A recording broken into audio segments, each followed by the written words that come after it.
Mesdames et messieurs, soyez salués, où que vous soyez, partout à travers les quatre coins du globe.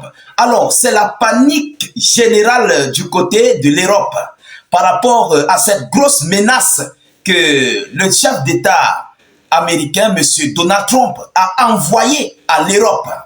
Oui, je vous avais dit, j'ai fait une vidéoconférence où M. Donald Trump a déclaré sa vengeance contre l'Union européenne, contre le bloc européen en fait.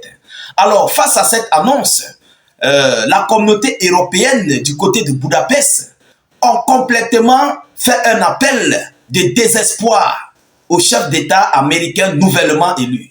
Oui, vous savez, cette situation qu'ils sont en train de subir, qu'ils sont en train de traverser maintenant, est très gravissime parce qu'ils n'ont plus le soutien américain. Et non seulement ça, l'Amérique qui les soutenait avec le nouveau chef d'État élu veut les combattre. Et pendant ce temps, eux, de leur côté, cherchent à soutenir l'État ukrainien. Donc, l'Europe se retrouve engoufflée dans une situation très critique. Ils sont en train de chercher le mot. Mesdames, mesdemoiselles et messieurs, ils sont paniqués. Alors, ils ont envoyé un message, une information au chef d'État, M. Donald Trump. Ah oui, vous savez, ces États de l'Union européenne et de l'OTAN ne peuvent pas supporter à eux seuls cette charge ukrainienne, plus c'est qu'eux-mêmes en subissent sur leur territoire par manque de revenus. Vous comprenez? Par cette vengeance que Donald Trump a déclarée, vu le robinet africain qui est fermé complètement via l'Europe, et vu ce qui se passe dans la situation des BRICS et du côté de l'Europe contre le bloc occidental. Alors, mesdames, mesdemoiselles et messieurs, l'Europe a constaté que ça serait ici un danger, mais très permanent pour leur part, de leur part. Vous comprenez? Et ils ont envoyé donc une information, un message à M. Donald Trump. Comme je le disais, c'est un message de désespoir. Parce qu'ils ont analysé en fait la situation. L'Europe présentement, on peut le dire, ils vivent du commerce et de l'exportation du pétrole et un peu de banditisme qu'ils font dans certains pays étrangers. Alors, pendant que le BRICS les combat, Washington veut entrer aussi dans le même combat. Vous comprenez? Les BRICS combattent l'Europe et le dollar. Mais Washington vient à son tour combattre aussi le bloc européen. Donc, vous voyez, ils sont dans une très mauvaise posture. Alors, mesdames, mesdemoiselles et messieurs, qu'est-ce qu'ils ont déclaré au chef d'État américain? Et qu'il a fait selon Reuters, c'est Reuters qui l'annonce, ce média, Reuters. Qu'est-ce qu'ils disent?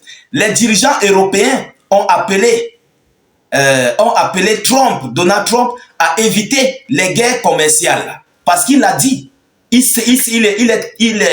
est complètement remonté.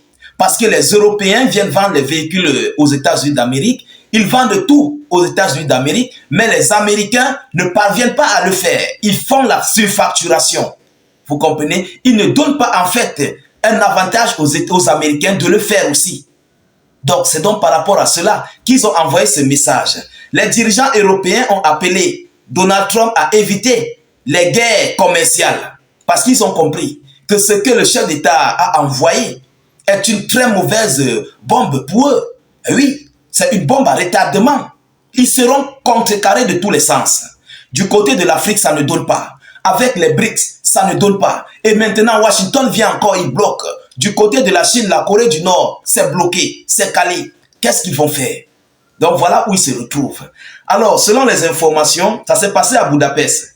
Selon les informations, lors d'une réunion à Budapest, la chef de la CE, dans la communauté européenne, Mme Ursula von der Leyen, a déclaré à propos, elle a dit à propos de l'Ukraine, elle a appelé Donald Trump à éviter les guerres commerciales. Elle a aussi parlé à propos de l'Ukraine. Elle dit, je cite, « Il est dans notre intérêt que les autocrates de ce monde reçoivent un message très clair selon lequel il ne s'agit pas ici de l'état de force, mais de l'état de droit. » Qu'est-ce que cela veut dire en d'autres termes? En d'autres termes, cela veut dire que la vengeance que M. Donald Trump est en train de faire, il faut qu'il arrête cela, mais au contraire, qu'il se plie, qu'il se retourne du côté du soutien de l'Ukraine.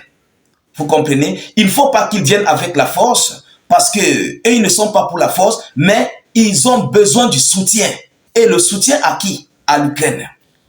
Alors, s'ils sont affaiblis, ils ne pourront pas soutenir l'Ukraine économiquement comme militairement.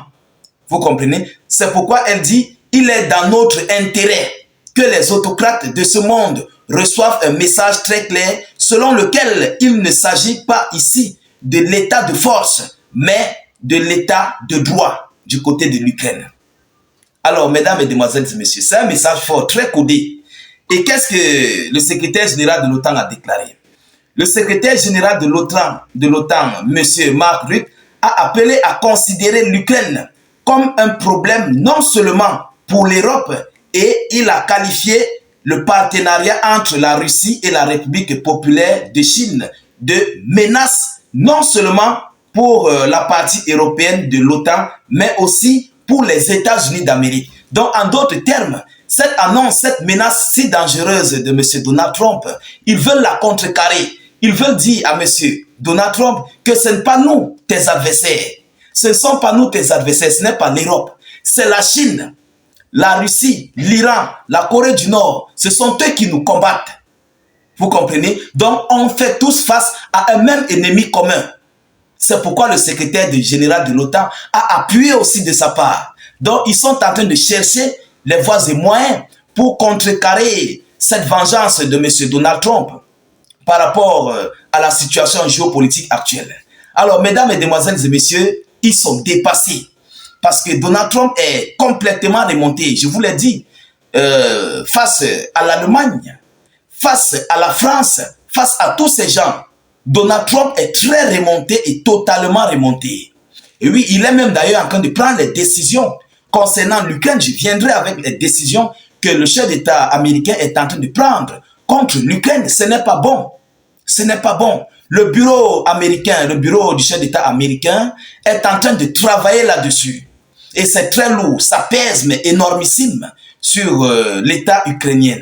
Chers dames, chers messieurs. Alors, les alliés vont lire parce que l'heure du karma qu'ils ont fait subir aux différents mondes, aux différents peuples du monde d'Afrique, c'est le moment de récolter ce karma. Oui, il n'y a pas, on dit 99 jours pour le voleur, mais un seul jour pour le patron. Et le jour du patron est arrivé. Ils vont payer. Vous voyez, vous comprenez? Donc aujourd'hui, l'Union européenne, l'Europe, l'Occident, ils sont en train de tout faire pour pouvoir ramener M. Donald Trump de leur côté. Malgré qu'il est en train de vouloir prendre des mesures difficiles, il veut arrêter le conflit du côté de l'Ukraine et il veut se venger contre le bloc européen.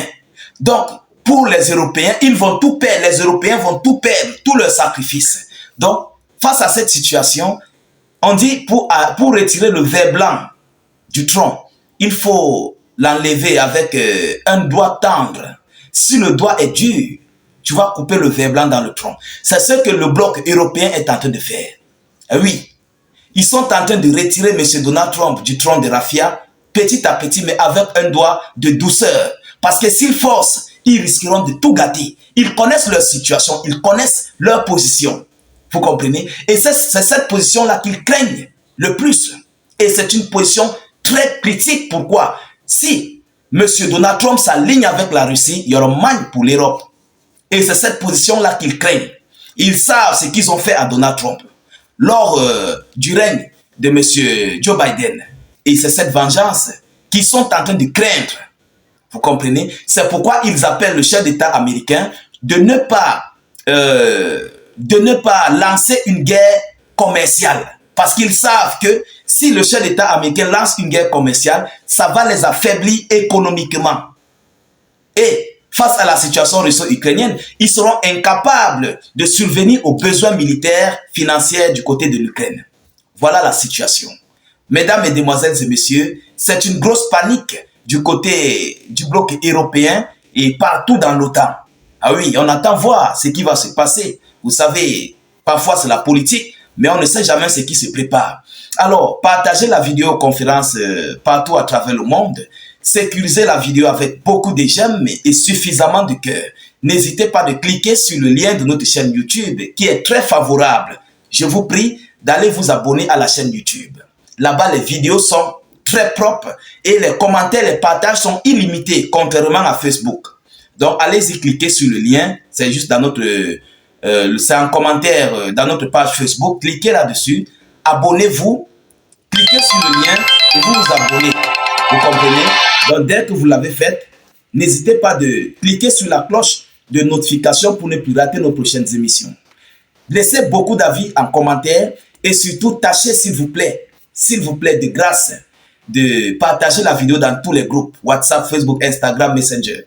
Voilà. Je vous reviens tout à l'heure pour une prochaine série d'actualités. Soyez encore salués une fois de plus. Ciao, ciao.